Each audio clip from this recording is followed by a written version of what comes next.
Família, há 2 dias atrás, o Clube de Regatas Vasco da Gama fez esse comunicado oficial. Tá na tela. A informação divulgada pelo jornalista Gui Camarda é falsa. O presidente Pedrinho nunca se recusou a dialogar com investidores interessados no clube. Não houve qualquer contato entre os supostos investidores ingleses citados pelo jornalista e o Vasco da Gama. A atitude irresponsável do jornalista já foi comunicada ao escritório jurídico responsável pelas tratativas preliminares com potenciais investidores. O caso está sob análise para a adoção das medidas legais cabíveis. Mas o Gui Camarda se pronunciou, família vascaína. E vamos trazer aqui nesse vídeo, além disso, também, o Bruno Mazzeo, revoltado da vida também com o Pedrinho, falando que eu votei em você, eu acreditei em você e você não quer vender esse clube. Quero saber muito a sua opinião e claro que vamos falar também sobre bola, campo. Já tem uma galera aí pegando no pé do Diniz, o Bruno Formiga lá na TNT Esportes, Rizek também, porque o Diniz foi falar que acha que dá para tirar um algo a mais desse time. Tem também aqui o PC, falando sobre Felipe Coutinho. Olha, ele basicamente aqui, eu posso dizer para vocês vão acompanhar aqui o corte, que o Felipe Coutinho ele precisa entender que ele tem que ser o protagonista do Vasco. Mas como? Se ele está triste. PC falou que ele fica assim, dentro de campo. Não tá fácil não, família vascaína. Além disso, vamos falar um pouco aqui também sobre o jogo já contra o Fortaleza, que é um sabadão. Tô ansioso, né, Thiago? A gente tem que acabar com essa sequência de derrotas aí o mais rápido possível. Então chega aí que tem muita resenha nesse vídeo. Mas antes, deixa eu te pedir aquela moral. Se não for inscrito aqui no canal Vasco em Família, se inscreve, deixa o like e ativa o sininho para não perder os próximos vídeos. Vamos seguir a nossa resenha e eu queria passar esses cortes aqui do Bruno Formiga, do PC e também destacar aqui uma opinião do Rizek de tudo que a gente acompanhou no Vasco ontem contra o Lanús, PC falando do Felipe Coutinho, da questão mental, o Vasco fica abalado depois que toma um gol, Formiga falando também do estilo de jogo, interessante pra gente debater aqui, já projetando essa partida aí contra o Fortaleza. Tá na tela. Que você tem um Vasco enquanto o jogo está lá e cá, lá e cá, lá e cá. A partir do momento que o adversário vai lá e faz o gol, todo um filme de histórico recente vem à cabeça e aí nada começa a dar certo. O mesmo Vasco que a gente viu no primeiro tempo, no segundo tempo, é incrível a produção em sequência de passes errados. Há uma opção no Coutinho, há uma opção no Ramon. Na opinião do Ramon, fisicamente, né? Acho que eu acho que tem a questão física, o Coutinho é um jogador que definha. Fisicamente, no segundo tempo ele definha, e aí você fala assim, mas o primeiro tempo ele participou tanto do jogo? Não, é uma questão de ajuste, de não estar correndo certo. Ele vai ter, eu acho que tem pro Fernando Diniz, a gente que já conhece um pouco a maneira dele trabalhar, tem 2 aspectos que ele deve estar comemorando. Eu acho que ele é o homem certo no lugar certo, na hora certa. Primeiro é a questão tática, que ele vai ter que trabalhar, e segundo é a outra questão emocional. Que ele gosta de trabalhar também com os jogadores que treina. Porque, evidentemente, ele vai ter que estimular o Coutinho a buscar um protagonismo. Não é uma tarefa tão fácil você estimular, conscientizar o Coutinho desse protagonismo. E essa questão, inclusive, é meio de postura, porque o Coutinho é um jogador que muitas vezes me chama a atenção. O quanto você o observa no campo, ele está olhando para o chão, como se ele estivesse desanimado. Isso tem que ser reavivado nele. Acho que faz parte. Eu acho que o jogo do Diniz, parece o Jesus, né? O Flamengo do Jorge Jesus se expunha pra caramba e se protegia com a bola. Eu acho que não tem problema, a exposição é do jogo. Pra mim, o grande ponto dos trabalhos do Diniz, quando da parte crítica, é não matar os jogos. E várias vezes, o jogo que ele foi demitido da primeira passagem com o Fluminense, se eu não me engano, foi um Fluminense e Avaí no Maracanã. Quase certeza, aquele jogo ali, o Fluminense dá 30 finalizações. Sim. É 1-0 pro Avaí. O Fluminense tem 10 chances claras de gol. E aquele jogo derruba o Fernando Diniz. E não é um jogo que o Fluminense joga mal. Se você olha os melhores momentos, é um massacre. Mas o time perde por 1-0. E é um processo que se repete várias vezes. Aí eu acho que é o grande debate. Como solucionar? Eu não sei se ele precisa ter uma... ele melhorou já. Ele melhorou. Mas aí melhorou porque ele tinha um cara que tinha que fazer 40 gols no ano. Tá aí. Pra complementar, o Rizek disse o seguinte, não vamos acreditar que o Vasco tem um dos 8 melhores elencos do Brasil. Mas essa galera, cara, é chata. Porque nem o torcedor do Vasco, nenhum acreditou nisso. Né? Isso só serve para pressionar mais o Pedrinho. Né? A gente vê aí uma galera aí, tá aí, seu elenco, Pedrinho, tá entre os 8, pá, a galera, né, enchendo a paciência. E aí ele complementa dizendo o seguinte, ó, o Diniz falou que o time do Vasco pode render muito mais. Eu tenho dúvidas. Para mim, a Sul-Americana escancara a fragilidade do elenco do Vasco. A declaração do Pedrinho de que o Vasco tem um dos 8 melhores elencos do Brasil sempre foi descabida. Tá aí essa galera falando sobre tudo que está acontecendo no Vasco nesse momento e, claro, né, repercutindo ali a derrota para o Lanús, que, né, complicou a nossa situação aí na Copa Sul-Americana, onde o Vasco é decisão, né, tem que ganhar, não pode pensar em qualquer outro resultado, senão tá fora dessa competição.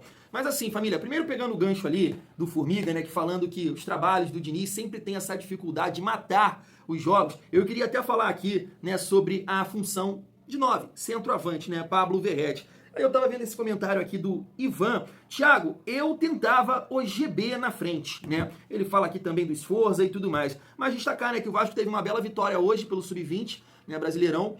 Meu pai, inclusive, estava lá presente, foi assistir esse jogo aí. O Vasco ganhou por 4-2 do Fortaleza. Poderia repetir o placar aí no sabadão, né? E o GB foi responsável por marcar 2 gols. É aquilo, família. A gente, assim, o torcedor do Vasco, de um modo geral, tem pouca paciência, né, com jogadores da base. Inclusive, eu já vi aqui diversos comentários dizendo que o GB é isso, é aquilo, é mole, é isso, joga nada, sabe? Então, para assumir essa função aí de 9, é complicado, né? Mas não dá para negar, assim, que o GB, ele é um cara muito mais qualificado que o Verrete, né? O GB sabe sair da área, sabe tabelar, é um cara que realmente tem qualidade, cara. Eu acho que o GB, se não for vendido antes, né, porque quase foi aí para um time da Turquia, né, o Fenerbahçe, eu acho que é um jogador que pode ajudar futuramente. Eu nem sei se, né, vai fazer parte aí do elenco principal, profissional, porque eu acho que o Carille definiu que ele não era, né, um jogador que ele queria contar. Não sei também se a diretoria fez parte nesse sentido, porque visando a venda do GB. E o Diniz, ontem na coletiva, falou sim, que está observando a base, que a equipe dele vai, né, dar oportunidades aí para alguns jogadores. E eu, sinceramente, já nessa sequência de jogos que o Vasco tem aí até a parada para o Mundial, né, são 6 jogos, se eu não me engano, cara, eu já testaria assim alguns garotos. Não tô dizendo que é para ser titular, isso ou aquilo, até de repente dar uma olhada lá, porque o Vasco precisa ser um time mais leve.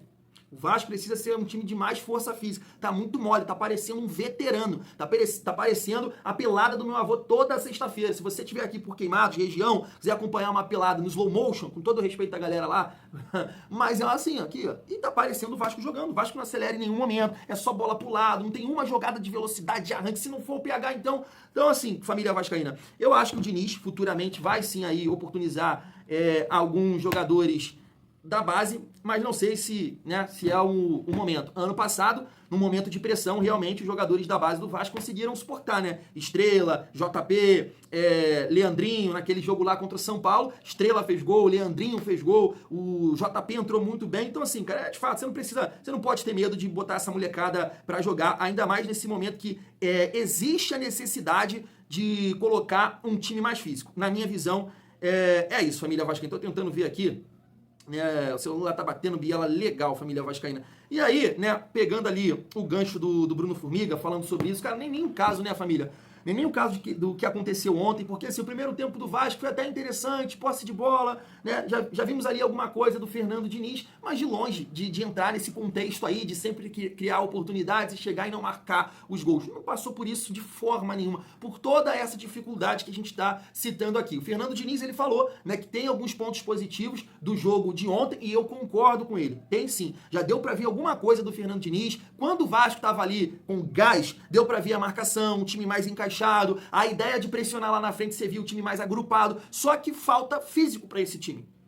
Para você marcar pressão, para você, né, agrupar ali as linhas, cara, tem que ter jogadores que possam abafar lá e aqui o meio-campo também. E o time do Vasco é muito lento para recompor, para abafar, para pressionar, transição rápida, jogar num contra-ataque, atacar o espaço. Por isso a gente tem que tentar aí mesclar. Nesse momento, se você for olhar para o time do Vasco, principalmente titular, você vai destacar o Nuno, um jogador mais físico ou mais técnico? Mais técnico. Coutinho, mais técnico. Rayan, aí é meio termo ali, Verrete, dentro da área. Você entende? Você entende? Tchê, mais técnico. Você precisa mesclar aí mais força física, velocidade com esses jogadores técnicos. Na minha visão, futebol é isso de um modo geral, sabe? Então o Vasco precisa mudar nesse sentido. Na segunda janela, tem muita necessidade de reforço, e já que não pode modificar agora, eu já falei isso aqui no vídeo de mais cedo, é tentar colocar em campo um time mais leve. E aí você vai ter que fazer algumas apostas, que num primeiro momento vai parecer assim, Thiago, absurdo esse seu pensamento de botar o Lodge para jogar, de botar algum moleque da base então para jogar. Esse time precisa ser mais leve, principalmente fora de casa, família vascaína. E aí, já projetando esse confronto contra o Fortaleza, tá aqui, né? O Nilson Colina destacou. O Fortaleza não vence fora de casa desde fevereiro, quando bateu o Sport pela Copa do Nordeste. O time cearense nunca venceu o Vasco atuando no Rio de Janeiro. São 11 jogos com 7 vitórias do Vasco e 4 empates. A gente tem que ganhar. Tem que ganhar, já começa aqui, né, corrente positiva para o sabadão. E aí, família, para finalizar o nosso vídeo, cara, eu tô meio com a garganta muito com dificuldade de falar, cara, tá travando, é o Vasco que tá, porra. Para finalizar o nosso vídeo, eu queria trazer esse pronunciamento, podemos dizer assim, do Gui Camarda em relação a esse comunicado do Vasco aí, que ele estaria mentindo em relação a esse possível investidor inglês. Tá na tela. Fala pessoal, desculpa a demora, vim aqui para esclarecer de forma objetiva o que tem sido comentado aí nos últimos dias sobre o Vasco e o investidor interessado no clube, tá bom?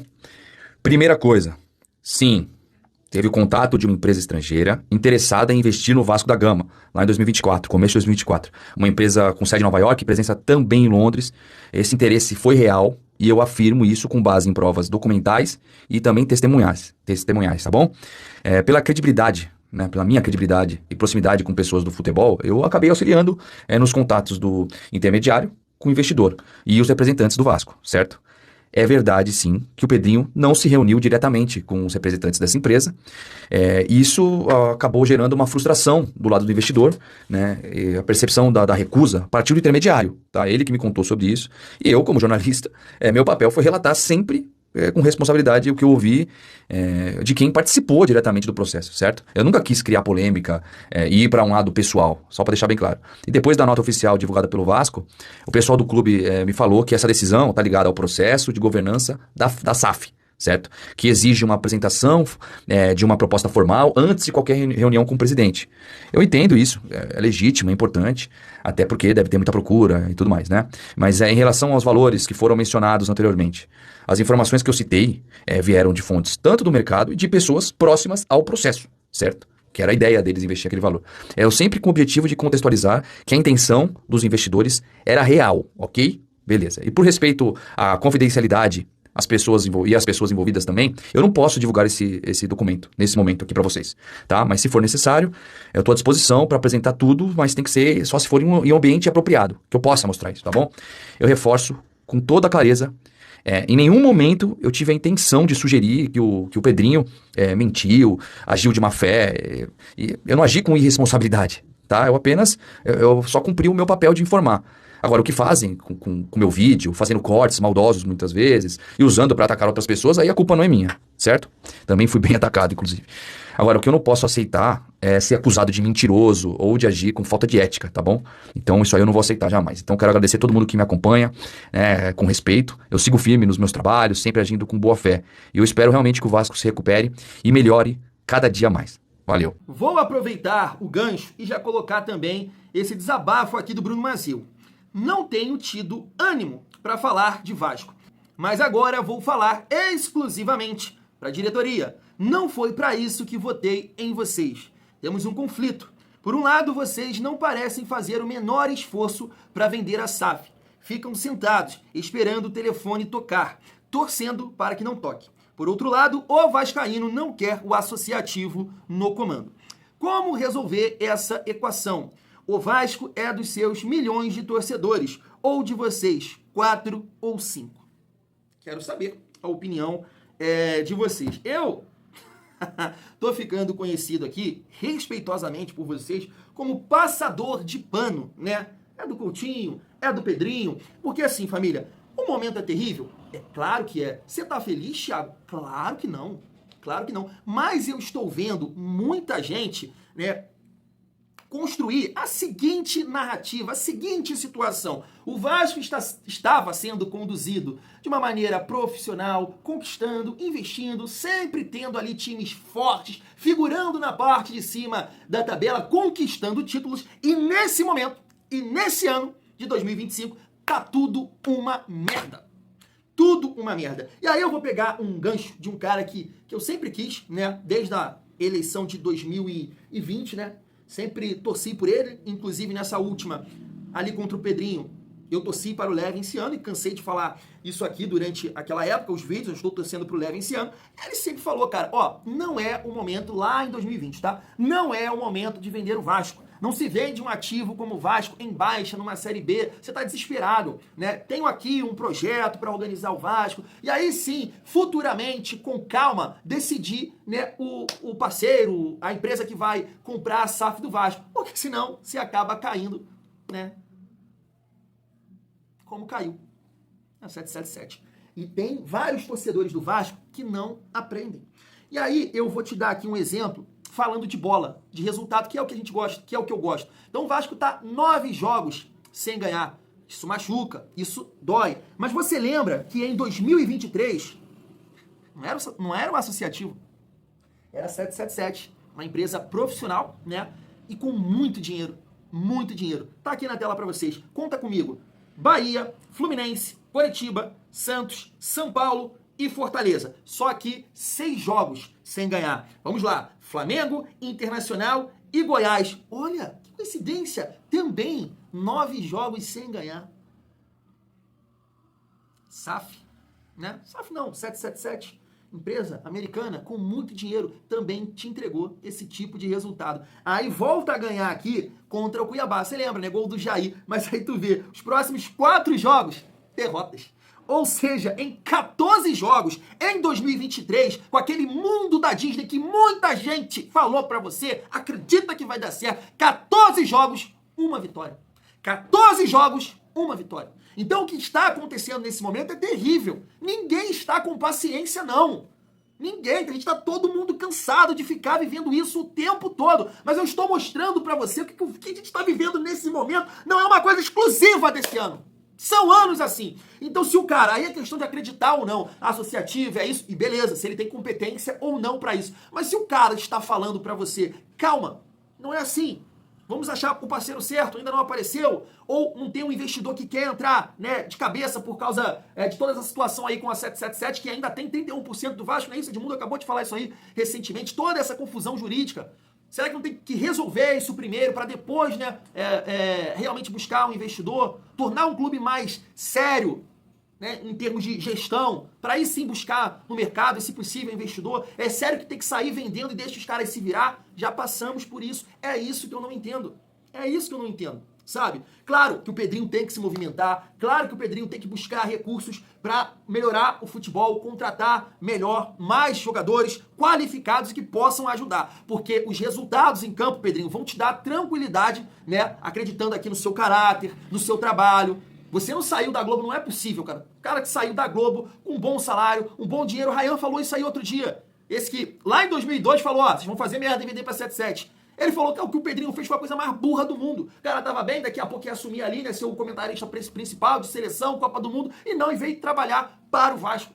Por quê? Porra, eu não acredito que o cara tá sacaneando o Vasco. Então, assim, é um momento difícil, complicado, venda, revenda já e não sei o quê. Por isso que eu falo, os resultados em campo tem que melhorar, Pedrinho. Tem que melhorar, faz um trabalho aí de cabeça, interno, contrata, faz o que for, irmão, pra você ter mais tranquilidade. E aí, né, vai atacar as dívidas, esse é o pensamento principal da gestão, é aquilo, o torcedor no primeiro momento não vai entender, vai te xingar, mas se futuramente isso for importante pra vender o Vasco, opa, tá aqui mais organizado, diminuiu as dívidas, não vamos precisar gastar tanto dinheiro aqui nesse sentido, tal, então vamos lá, mais estrutura, time de futebol, mais jogadores, né, vamos poder atacar em outras frentes, podemos colocar assim, então é isso. Mas o campo precisa melhorar.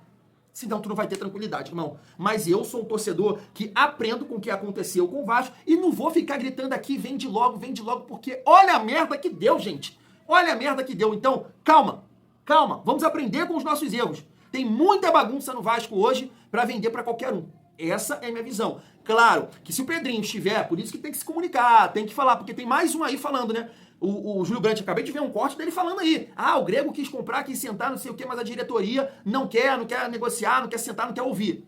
Então se comunica, fala mais. O Vasco está num momento de crise, de pressão, então você precisa falar. Bota a cara. Fui para saber a opinião de vocês.